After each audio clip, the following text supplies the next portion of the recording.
I'm blind. I'm Like there's glad. full sunshine in my eyeballs right now. Like I am practically staring into the sun. But I look good. You look Lighting. beautiful. You look like an uh, angel. Your eyes, I could stare into them forever. Well, I like can barely keep my eyeballs open. Get It's some like, sunglasses. I just tried to sip this with the cap on. what? I just tried to sip this with the cap on. Oh my God. Wow, I feel like I just got such like a giddy energy from that, from those vibrations. Yeah, for those of you listening, Erin just played her beautiful gong for us for like at least 5 minutes. And I literally like felt it through my computer. Like it's powerful as fuck. So I can't even imagine what it was like in person. I'm not surprised you feel giddy. It's palpable. Oh, I can't wait to play it for you in person. I'm very excited. I'm very excited. Also, palpable is such a good word. I've been using it so much lately because it's such a good way of explaining something when it feels so strong. Yeah, Feeling a sensation or an emotion or a tension or whatever. it's And just it so feels so present. much better to say palpable because it's like, I feel this in my body.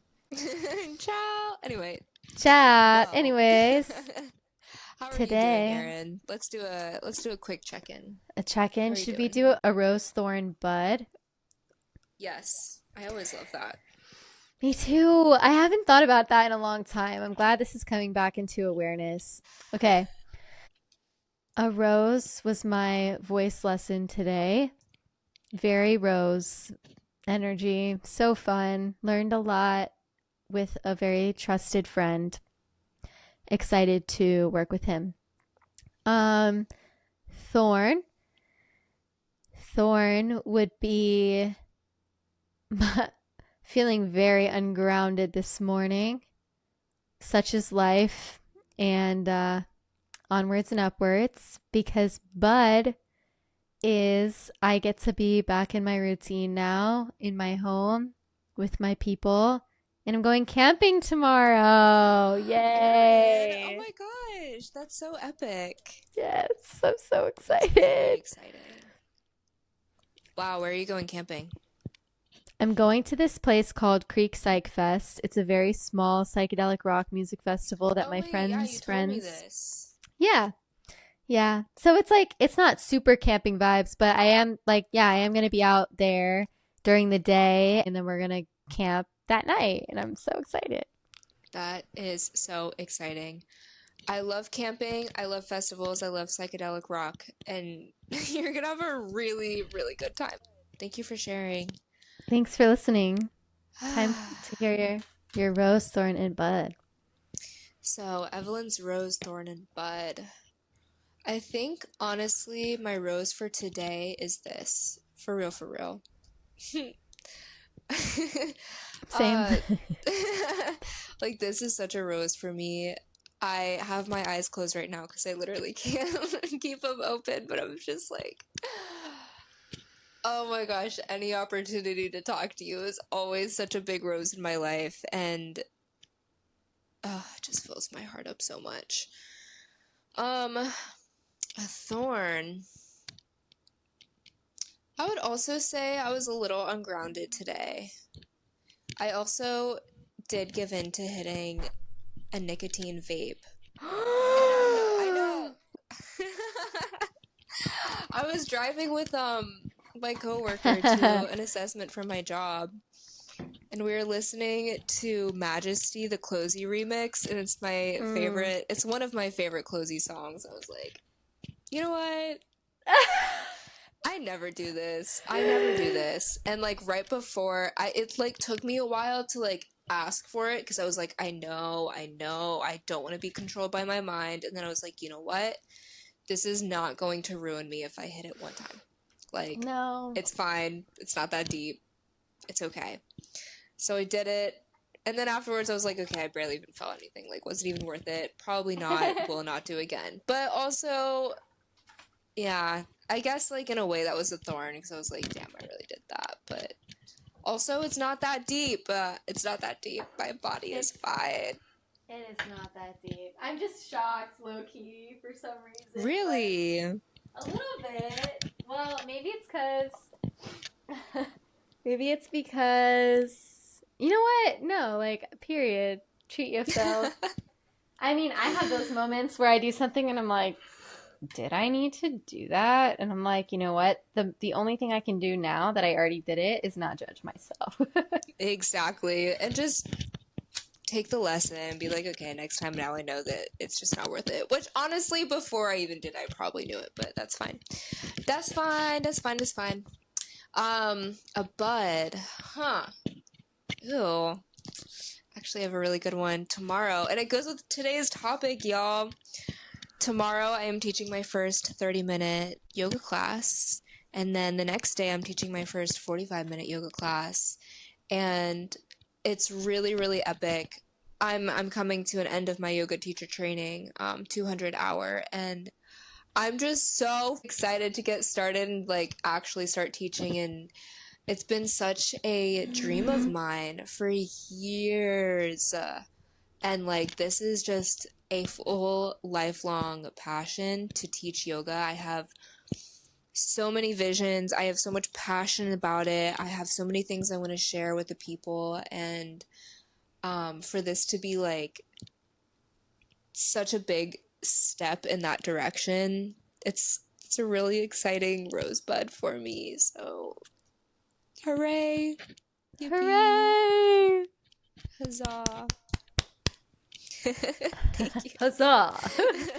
Evelyn's becoming 30-minute Vinyasa Foundation certified as of tomorrow. As of Sunday, yes. As of Sunday. Tomorrow is Saturday, just to clarify. To the listeners, not to you. I know you know that. Oh, yeah, I know.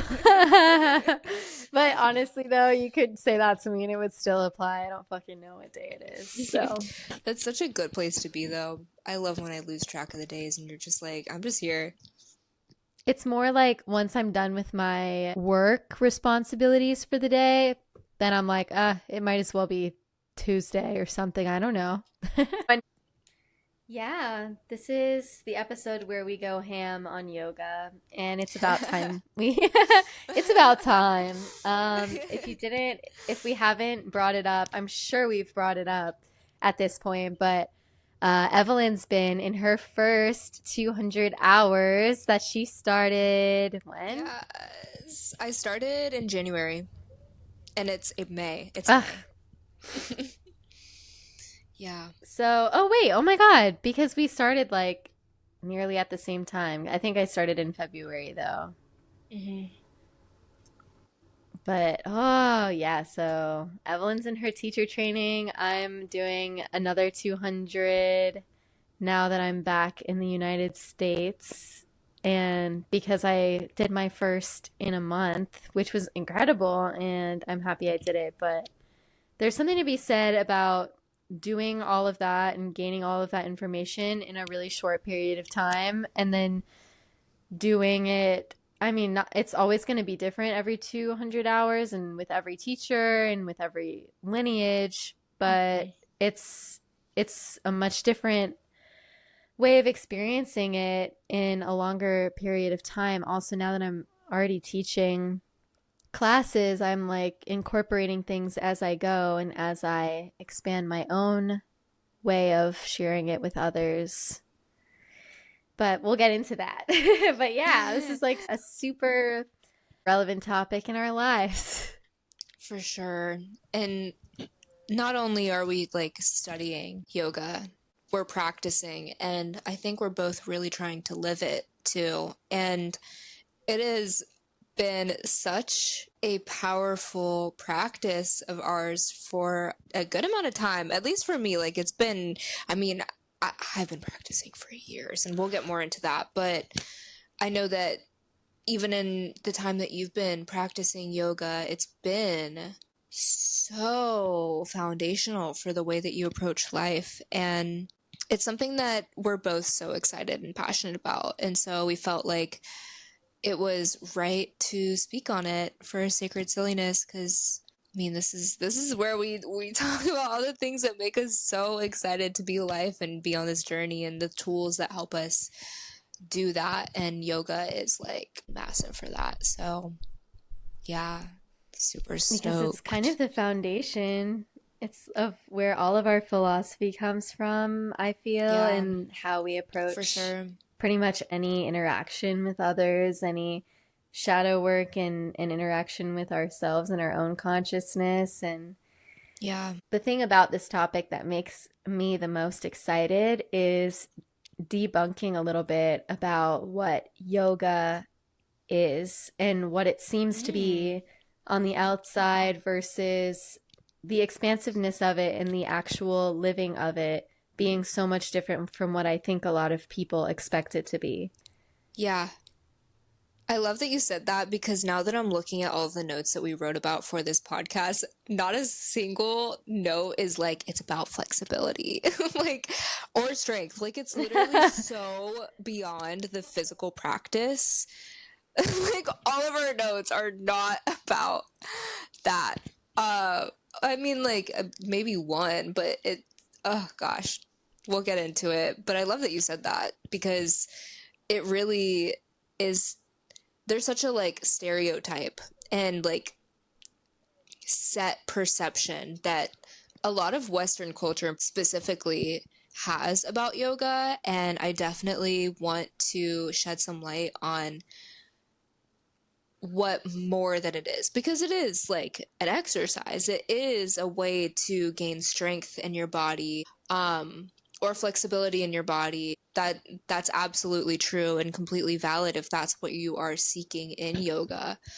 But it is so much more than that. Oh my God, it's so much more than that. So I'm excited to talk about it. Erin, you want to share your story on how you discovered yoga?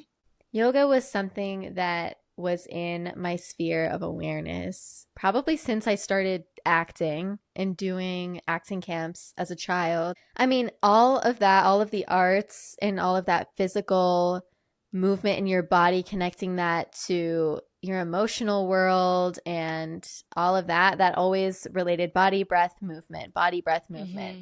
And so yeah, I feel like all of that awareness started when I was young, but it was more in like, how am I using my breath to move my body, to present myself on stage, um, to activate, using my breath to activate certain emotions, and also using my breath as I would sing. And so I feel like I always had a decent understanding of how to breathe, and not only for singing, but just for focus, for allowing things to move through me, like emotions, that moved beyond just like my acting and also into, I remember when I would get really pissed off or really upset and I would start screaming and crying, like as a young child, I would like consciously, I don't know when this started or who like triggered this in me or whatever, but I would start to like catch myself in it and like take big breaths in through my nose, out through my mouth until I like settled Wow. down and was able to, yeah, I think part of it was maybe not the most healthy reason. I think it part of it was that I was embarrassed of crying, but at the end of the day, it did settle me down and it did help. And if I were to be screaming and crying for hours, you know, what that's just going to do is allow me to go in this like loop over and over. But anyway, okay. Anyways, so I feel like these were things that had been in my conscious, that's like going down a whole other path, but it was in my awareness. And but I would say this journey that I'm on now, where I'm conscious of yoga, and yoga is the guiding force of all the practices that I have right now, that didn't start until I reconnected with Evelyn in Whoop, whoop. at FSU, because she is my I was gonna say she's my guru. Um, Nah. I mean, Evelyn in so many is ways, we're all my each other's soul guru, but sister. Exactly, exactly. Well, so okay, actually, okay, another can of worms will open later, but um Evelyn came back into my life in college, and she worked at a place called Rising Ohm and said such incredible things about it. And as we became friends, and as she introduced me to Buddhist Student Association, and we started going to group meditations and going camping, and occasionally I would take classes at her studio. It came into my awareness. I was like, I really like this. You know, it's very relaxing. I didn't have a consistent asana practice, but the world just opened up for me in that way. My awareness of what it was, not only the asana practice, but also breath. Breath became something that I quickly fell in love with, especially because of its very powerful way of getting you immediately into a heightened state or relaxed state or whatever, some sort of shift in vibration that happens quite immediately. And anyway, long story short, everything kind of clicked into place at once. And it wasn't even that long ago because I was about to graduate. A dear friend of mine that is in our little coven, Cassidy, told me that she's going to go backpack through Asia. And so I said, I'm coming. And then from there, I had a friend come visit me from Israel who was about to go also travel through Southeast Asia and told me, I think you need to go to this yoga school that I'm doing in July. It's in India. It's a month long. You get your 200-hour certification. They provide all of the Ayurvedic meals, 3 meals a day, 6 days a week. And it's beautiful. And I know a lot of people who've went and said amazing things. And anyway, I didn't really have to be convinced. She told me all about it and said, I don't know why, but I feel like that's meant for you. And so I signed up like 2 weeks later. And that was my summer. And ever since then, I've had a daily practice of some form or another. And it's also just completely opened up my world to to the world of yoga. No, just to like myself, my awareness, my inner awareness. And I mean, we will get more into all of the things of what it is, but that's how I found yoga. It all really started with Evelyn, at least my awareness of what it actually was, and not just like, oh, fun, show up, do warrior two on your mat, feel kind of good during Shavasana, and then move on. Well, I love your story, and the fact that my name is even involved in that is literally such an honor.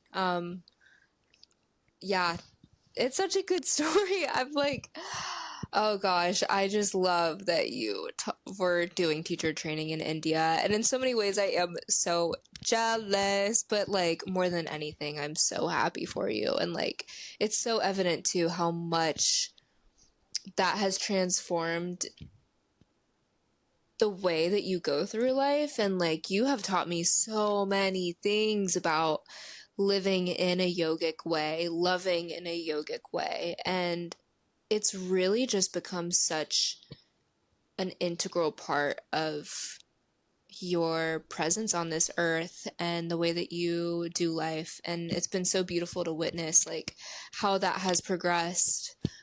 Since I texted you if you wanted to go to a Buddhist Student Association Club meditation meeting, um, we were such different people at that point in our life, and like just being able to see Hmm. how all of our practices have really, really helped us connect more with ourselves. And I think that's one of the core elements of yoga is just a way to connect so deeply with yourself. Not necessarily like, yes, in the way of like connecting with who you are in this world, who you are in this body, like all of that definitely helps you deepen your connection to that. But like also the self that is beyond that, the self that is like, I am, rather than like, I am Evelyn, or I am a yoga practitioner, or I am a student, or I'm a social worker. Like, it it really is such a path, but thank you for sharing your journey. It's beautiful one, and I am so excited to see how it progresses because you're doing another 200-hour right now. I'm just so excited you're doing it with me. It's so epic.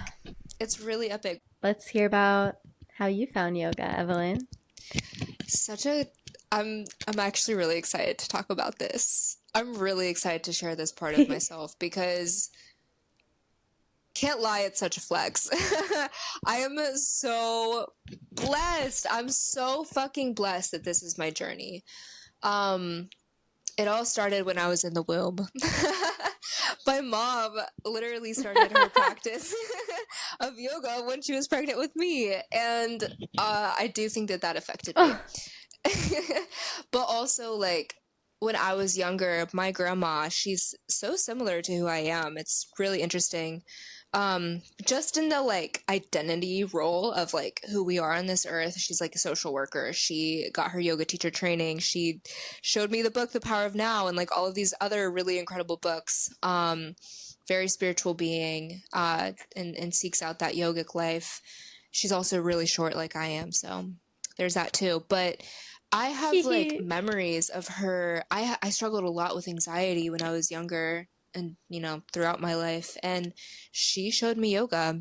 She literally showed me yoga. I also have another memory of like me in kindergarten. There was this like, or pre-K. I think it was literally pre-K. And one of my teachers like had like a girls yoga class. And I just remember Shavasana being like, holy fuck, what the fuck is going on? I love this so much. Just like after doing all of these poses, and she only taught one yoga class, and I was like, why can't she teach more? I want to do yoga all the time. This was pre-K, y'all. This was pre-K.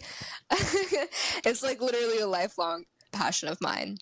But then, you know, I didn't do it that much. But my mom joined this yoga studio, Yoga Den in Jacksonville, Florida, and that was like, I was doing the math today because I was thinking about talking about this, just, I don't know, in my head, thinking about this moment. And I think I was like 9 years old when she started bringing me to hot yoga.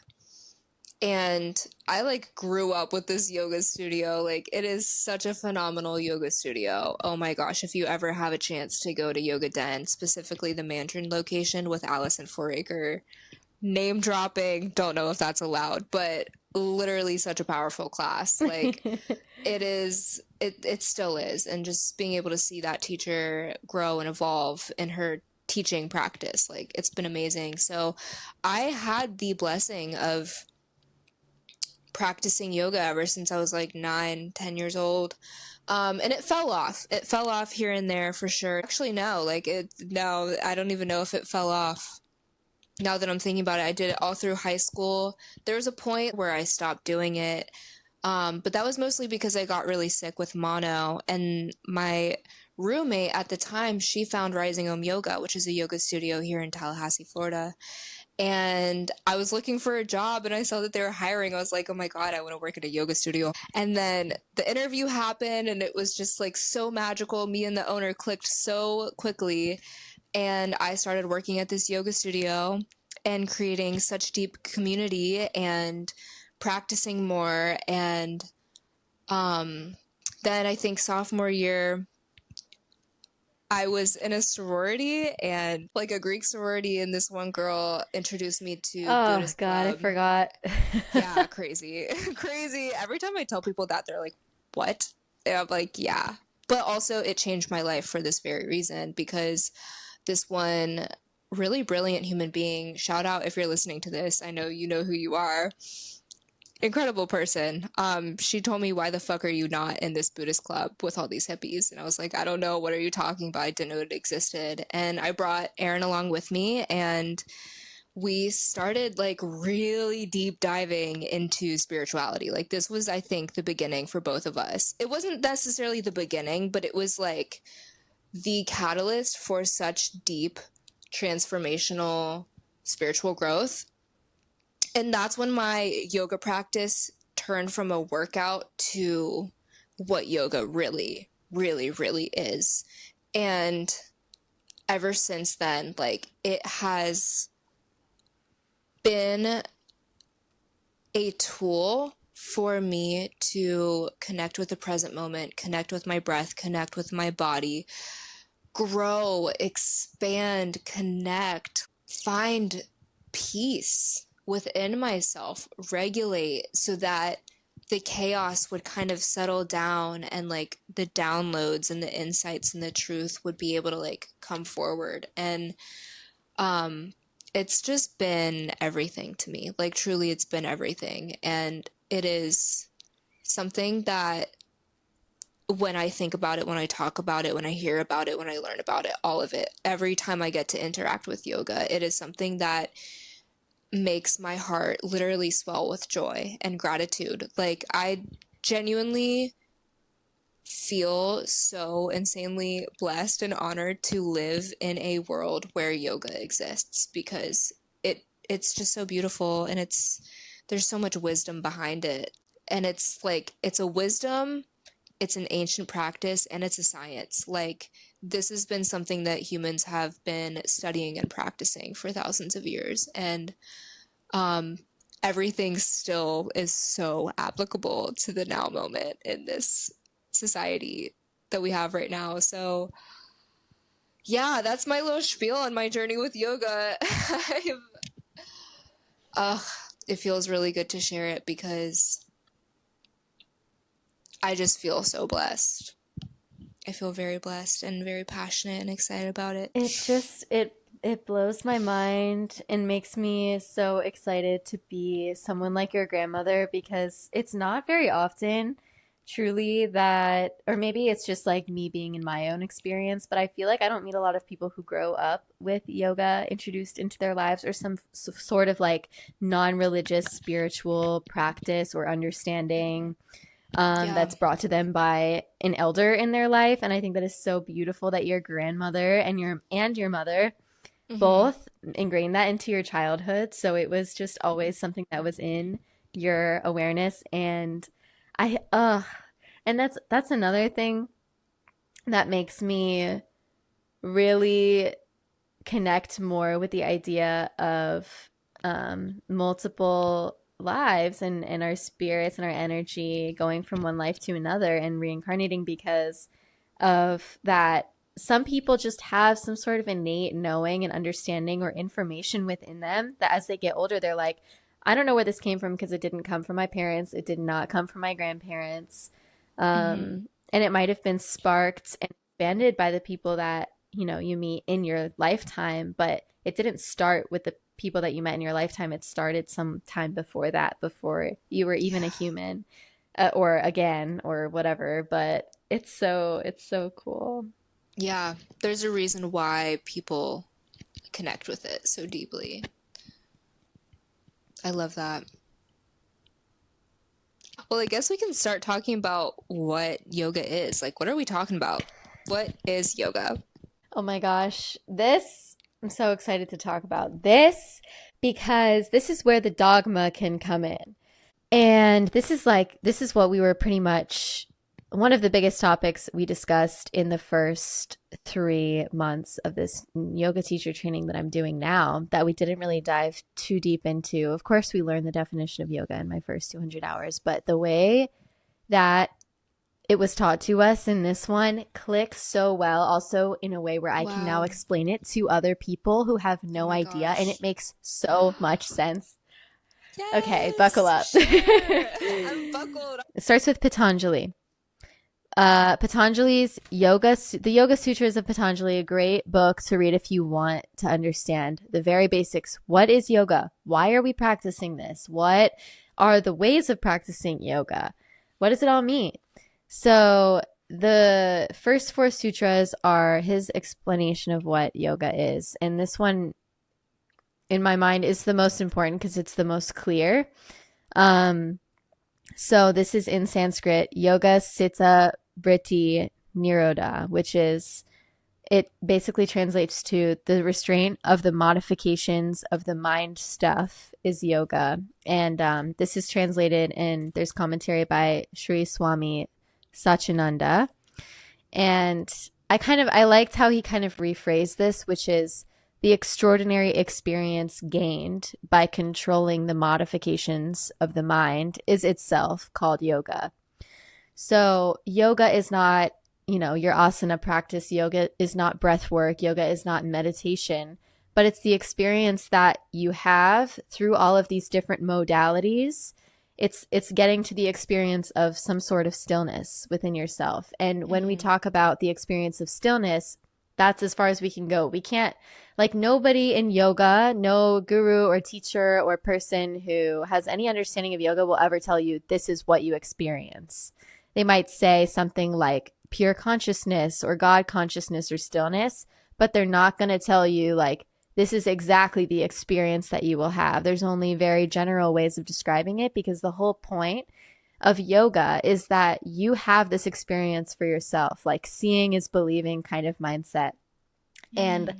I love, love, love this analogy for this stillness that we're talking about. This one that my teacher Garth gives that he got from his teacher. I believe it was Dharma, who's like a really well known yogi in the Western world. He came from India, but if you want to look up Dharma, he had a big studio in New York. He definitely was a big part of bringing yoga into the Western world. But he had this analogy that I love, and it's walking to the center of your wheel. So there's a wheel on a playground, the wheels that they spin around and they have bars, and the kids want to hang on the bars and like spin around in a circle, and the parents will like push the wheel and it'll spin around, right?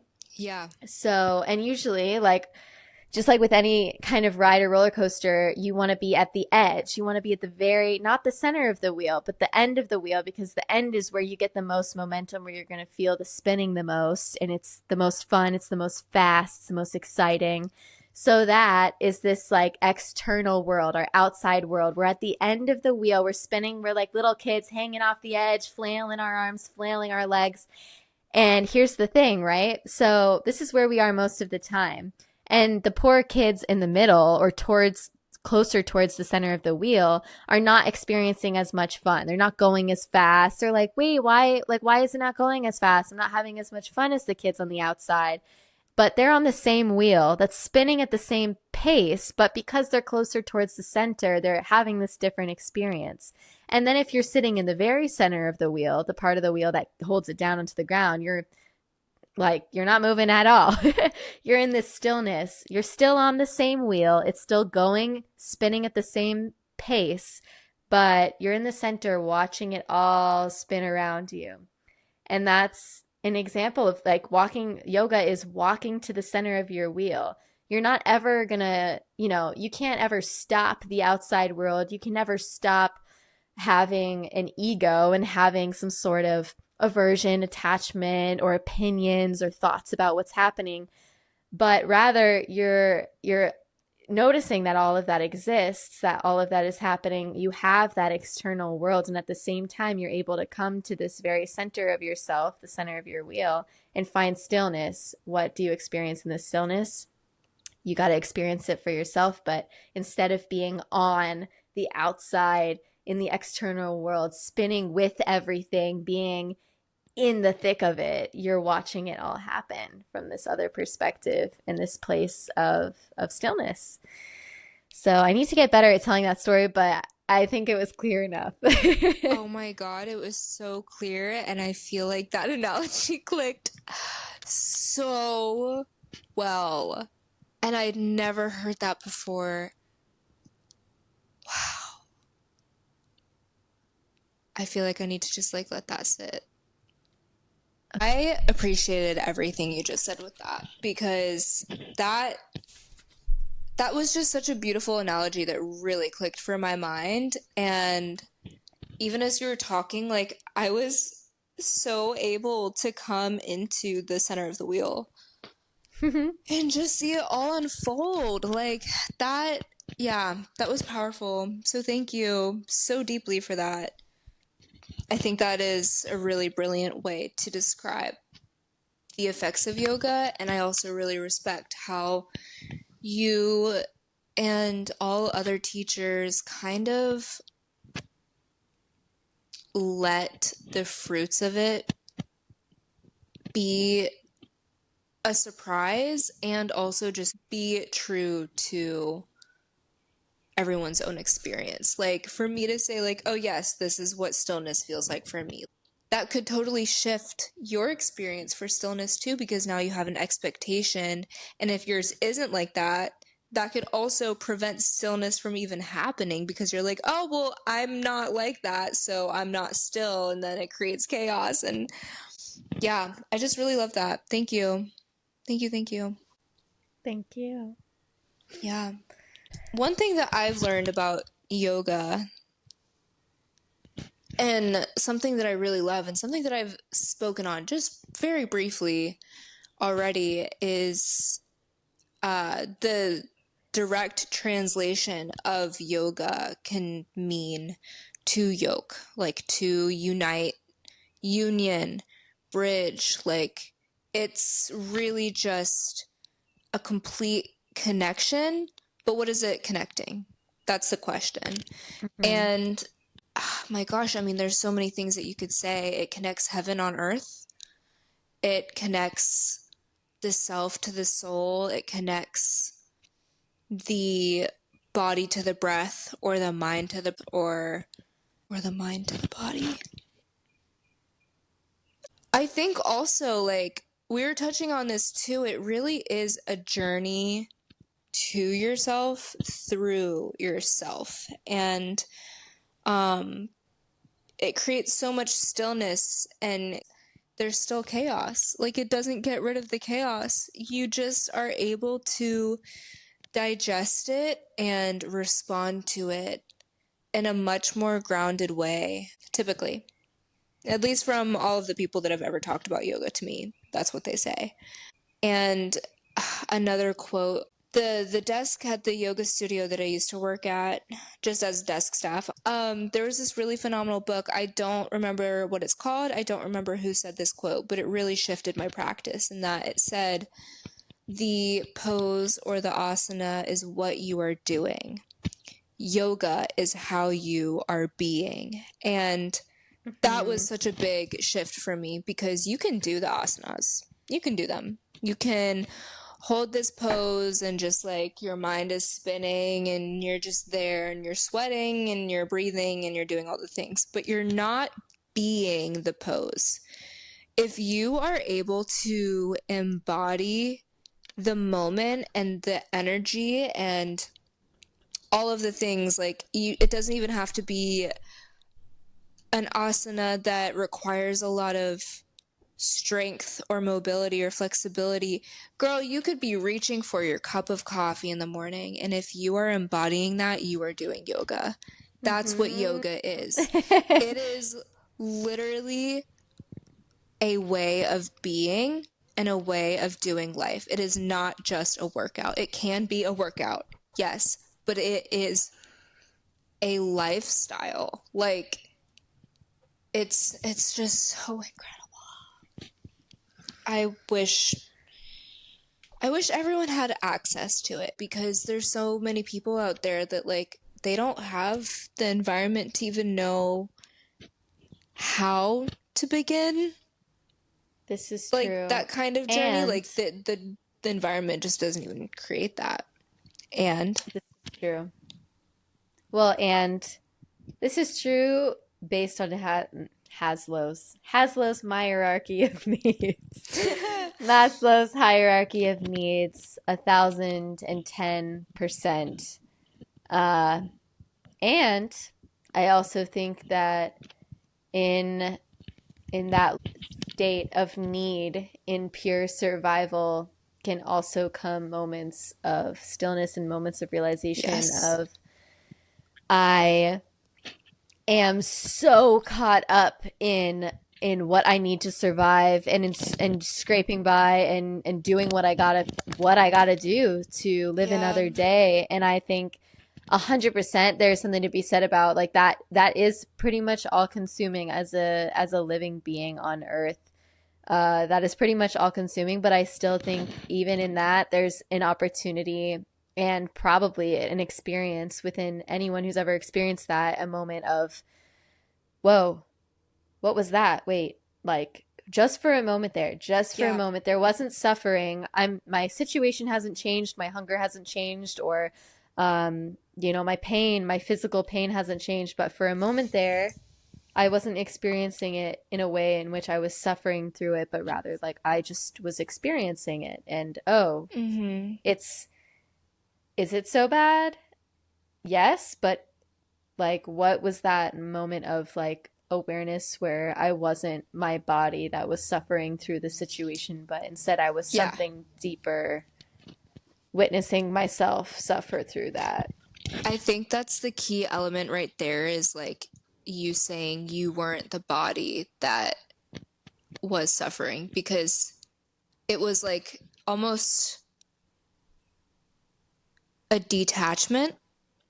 And I feel like sometimes the word detachment can have like a negative connotation behind it because you don't want to be like detached from life emotionally, but it is also like a beautiful way to describe like you are not, it was non-attachment to your experience or your life situation or your body, and you are able to witness it and be non-attached to like reality and just, yeah, I completely agree. I think that it is completely possible. And if you look at all these people too that put themselves in like their basic needs are being met and they don't have like a lot of the things that are in the Maslow's hierarchy of needs, and they're still sometimes more enlightened than the people who have all of the levels of the hierarchy of needs and stuff. So yeah, both are true. Both are true. It's wild because at the end of the day, no matter where you are, whether you're in survival mode or you're comfortable beyond belief, there's always going to be something that you, like, one, as a conscious person, can get caught up in and identify with. That's another thing. Another thing is the identification with that thing, with hunger, with drama, with being freezing cold or burning hot, or with the news, whatever, literally anything at all. With I don't like how my hair looks today. I Mm-hmm. identify as this person who doesn't like their hair, or I identify as this person whose feelings are hurt, or I identify as this person who hates this other person. Mm. Um, it's like, oh my God, there's any opportunity. Anything is an opportunity to identify. And it's literally just, and not saying that this is easy. I am not saying that, you know, I'm not saying that this is an easy journey, but as there becomes any sort of awareness at all that you've ever attached to anything or identified with anything, that is the very first step. And then it just like it will happen more and more, and you'll notice yourself and you'll find yourself, oh my God, I am caught up in my misery today. Like, oh my gosh. And every time I attach to it, it multiplies because you have every individual human being is a ball of energy that has so much power to control exactly what's happening around them. Not even, I mean, in a physical way. Like, the same thing will probably happen that would happen if you felt one way or another. But the thing is how you perceive that thing and whether or not you're identifying with what's going on around you. Mm-hmm. And it's like you can be in it or you can see it happening. And it can just be. It doesn't, and it's not good, it's not bad, it's not something you want to run away from or hold on to. But all of a sudden, it just becomes a thing that is happening. And I think Yeah. it gets easier over time to I decide that think, that's okay. yeah, I think a lot of us forget that with each thing. Oh, fuck, hold on. Bless. Bless. Thank you. Um, I think a lot of us forget that with each thing that comes into our life, we do have a choice to resonate with it or to not resonate with it. And I think a lot of the times, energetically, what we pay attention to, we are saying to the universe, we resonate with this. And whether it be something that like we hate or we love, by giving it energy, we're saying we resonate with this hatred, we resonate with this love. Either one, like, or anything in between. And the thing about yoga is that it creates space. It kind of helps things slow down a little bit so that what you end up resonating with is not as impulsive.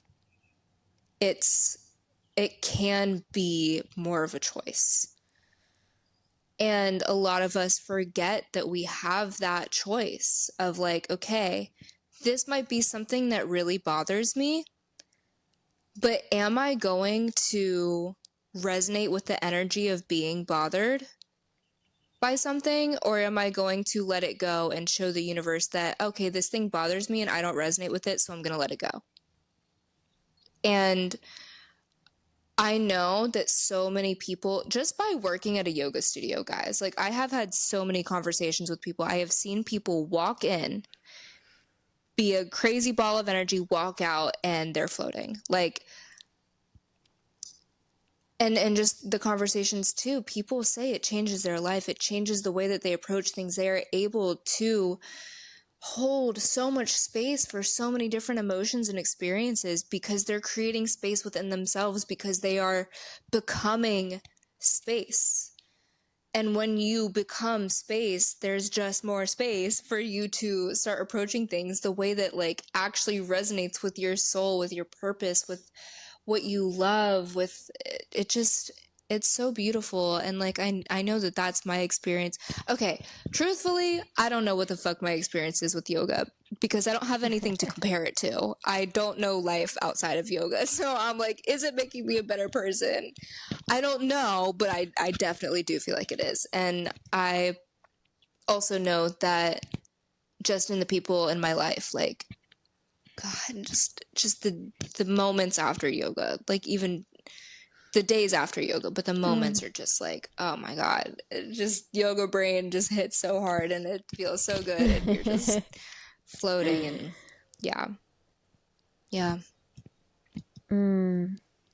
I already know we're gonna need a second part to this episode. I'm just putting it out there right now. I know. Because everything you say brings up like 10 million more things I want to talk about. Keep it going. Keep it going. With the creating space, I think that's another way of describing the stillness is the space, because it is, without, trying to get too wordy with it. But it is like, it is creating that space between the true, I'm going to say quote unquote, the true self, and all of the external things that exist in the world that are not the self. Like, I like to think of it like I'm Aaron. I am playing this avatar that is Aaron, who likes to do this and likes to eat that and all the things. And those are all the external things that don't make me who I am, but just make me a human being that other human beings can reach out and grab. Palpable things and qualities that exist in the physical plane. And yet there is, this makes me want to go back to namaste. What does namaste mean? The part of me that is light, that is pure consciousness, bows down or recognizes or honors the part of you that is light or pure consciousness. And at the end of the day, that's saying that we are all quote unquote these different human beings walking around with different qualities, different strengths, different weaknesses, all of those things. But at the end of the day, we all have this same inner light that is the witness to all of those other things. and we can witness each other as those pure beings of light, those pure beings Hmm. of consciousness or truth or whatever you want to call it, or stillness, space. And I love that. I love that because at the beginning of each class, there's nothing, what better thing to do? And I don't even think in just a yoga class. I think this should be, I think like elementary school teachers should start them young and just, good morning, class, namaste. And immediately, it's putting you on the exact equal plane as everyone you're speaking Yes. to. Because it's Yes. like, I honor you. I am here for you. I am here to support your growth, to love you, for all Yeah. of us to be in this space together to learn from We're each other and with grow each from each other. other. Us when you're smiling and astride me, like Yes. it's like Yes. Yes. Song rec. I love that so much. I love that you brought up the word namaste. That is my favorite word ever, ever, ever. But I love that you brought up that equal playing field. Like, we really are all with each other. And there's that one Ram Dass quote that says, at the end of the day, we're all just walking each other home. And at the end of the day, I feel like it really just clicked for me right now. What that means is like, we are all each other's gurus. We are all here to help bring each other to your home of your soul. And to have that experience of a yoga class where you are all sharing in this practice, we are all going out into the world, working 9 to 5, or being artists, or being parents, or being kids, or just being whatever we are. And then we come into this space and we are all able to be with each other in this experience. We're all just consciousness witnessing this experience and being able to come together in this practice, and we're all just trying to connect and come home and bring each other home, and to say like, I am here and I am witnessing you and you are witnessing me, and we had this very extremely rare opportunity to share in this little microscopic blip of time and space together, and we are just consciousness evolving. Like, that is, oh God, I'm gonna cry. It's like literally the greatest gift that could ever be given. Like, that is the beauty of yoga. And like, I swear, if you go to a yoga studio, there will be community and there will be satsang that just completely surrounds you and takes you in, and like, you're a human being and you're gonna do human shit, and I'm gonna do human shit, and we're gonna be neurotic in all of our ways, and also we're going to be doing our best to come home. I'm trying to come up with my own Dharma talk as part of an assignment, but also because I feel like it'd be useful for me to have something that I relate to, and one that I came up with that I'm not so sure about. So here, let's workshop it. And it's supposed to be similar to like the what is yoga, walking to the center of your wheel, all the things. When I was living back at home and I had my dog, I would go out in my neighborhood and take her for walks. And yeah, I would be walking my dog, but I would also be thinking, okay, what am I going to cook for dinner when I get home? What messages have I not responded to yet? Have I done everything that I needed to do on my checklist for today? Like, when I get home, can I relax, or do I still have more stuff, or do I want to do a yoga class, or what? Blah blah blah blah. So I'm walking the dog, but I'm not really walking the dog. But my dog is on this walk. Every new smell is magical. Every squirrel is a miracle. Every bead of water dripping down from the leaves is so exciting. All the dogs around, all the other humans. She wants to know what's going on. I'm here. This is awesome. Everything is so exciting and fresh and new, and she's so present. And so yoga to me is becoming a little bit more like my dog. Stepping into the walk. I'm walking the dog. I'm not in my mind allowing everything to pull me in every other direction, but I'm just one foot in front of the other, holding on to her leash and experiencing the beauty of being outside. And that's it. That's all I need to be doing in that moment. But it's not like the dog is perfect, right? She's going to get distracted. She's going to see the other dogs and she might start to chase after them or bark or scare other people. And so what happens when that happens, right? I don't scream at her. I don't yell. I don't yell profuse things towards this being that is tugging on the leash that I love. Instead, I gently, kindly give give her a gentle tug, let her know, hey, you're here with me. Let's keep going. Don't worry about all those other things going on. Like we're here on this walk. But that's the key, right? I'm not being aggressive. I'm not telling her that what she's doing is wrong and that she's horrible and she sucks and all the negative ways I could make her feel bad about herself, right? I'm gently tugging on the leash, like, hey, let's go. And that's what we need to be doing with ourselves. When we notice ourselves getting caught up in everything else that we're not actually doing, all the things that are in the past, all the things that are in the future, all the things that aren't real because they're not now. And we say, "Oh wow, I'm like I just caught myself. Like I'm like replaying a memory from 20 minutes ago because I'm stressed out about how that conversation went. But that's actually that conversation ended. So why am I thinking about it? And instead of going, like I said, down that path of um, evil and telling ourselves, oh my gosh, I'm the worst. I'm so distracted. I hate myself. Why can't I just be here now? Be here now. You just gently tug on the leash, gently tug on the leash of your mind, like it's your dog that you love. Like, hey, girl, all right. Now I see. I noticed. I caught myself. Let's come back. Hey, girl, let's come back. So just gently tugging on the leash of your mind, lovingly bringing yourself back home. And you're going to have to do it again and again and again. And you're going to find yourself continuing to get caught in whatever it is that's not real, that's not happening right now. And yoga just becomes that practice of lovingly tugging on the leash of your mind and walking yourself back home. That was beautiful. That was really, really good. And I think your students are gonna love it. That was perfect.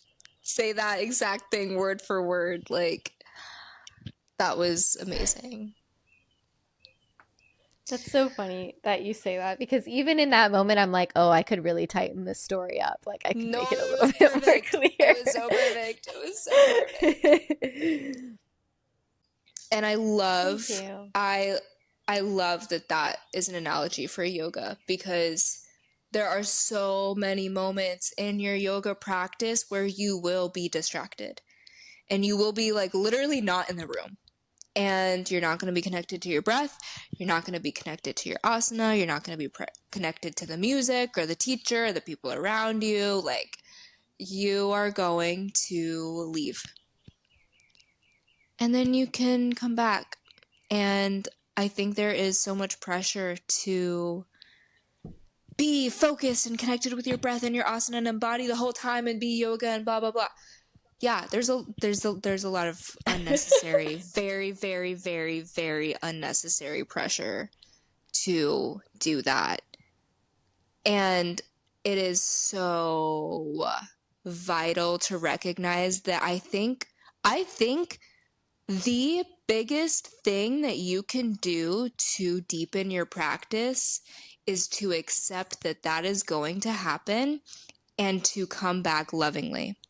Like, that is, I think, the thing that will create the most space is not just embodying, it is letting yourself be whatever you are in that moment, whether that be distracted, whether that be ungrounded, whether that be angry, whether that be triggered, whether that be so full of gratitude or be so reverent of like your experience and the honor of being able to practice. However you show up, yoga meets you where you're at. And to accept that and to create space for that experience and to just, as much as you can, notice what's happening. and gently and lovingly tug yourself back into the practice. Like, it's so great. It's such a great form of meditation because it does give your mind and your body and your breath something to work with. You're not just sitting there and like letting yourself wander. You have an asana, a breath, a flow of energy, or a bandha, a lock, a holding of energy that you can focus on. And it's a phenomenal tool for bringing yourself back as much as you possibly can and to give yourself grace. So that was an incredible analogy. And I think that our listeners are benefiting so much from your words. I know it. I know it in my heart and in my soul, and in my body and everything You're else. doing the same thing, my girl. You literally, I love the way that you also brought it back into the actual practice and not just, there of course is the way that you practice it in everyday life, but when you're on your mat, like just like you said earlier, you can be practicing yoga on your mat or you could just be working out. Yeah. But you just give a very, very wonderful explanation of how you can be thinking that you're doing yoga. You think you're in a yoga class, you're not doing yoga.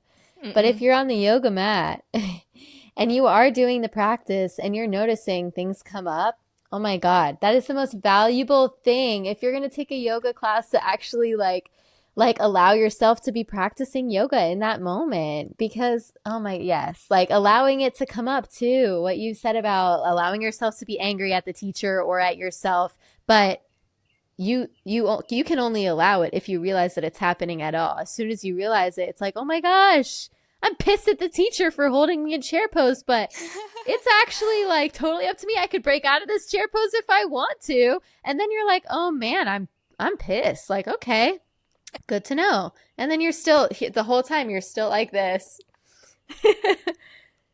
And like something that's happened to me is I will notice that and then I'm like, oh my God, why can't I move my arm in this way? Like, why does it hurt so much? And then I'm like, oh my God, I am so caught up in my own suffering. And then I literally just like burst out laughing because I'm like, this is ridiculous.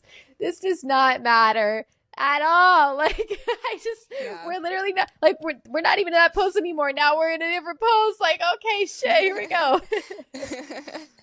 Yeah, the melodrama is crazy.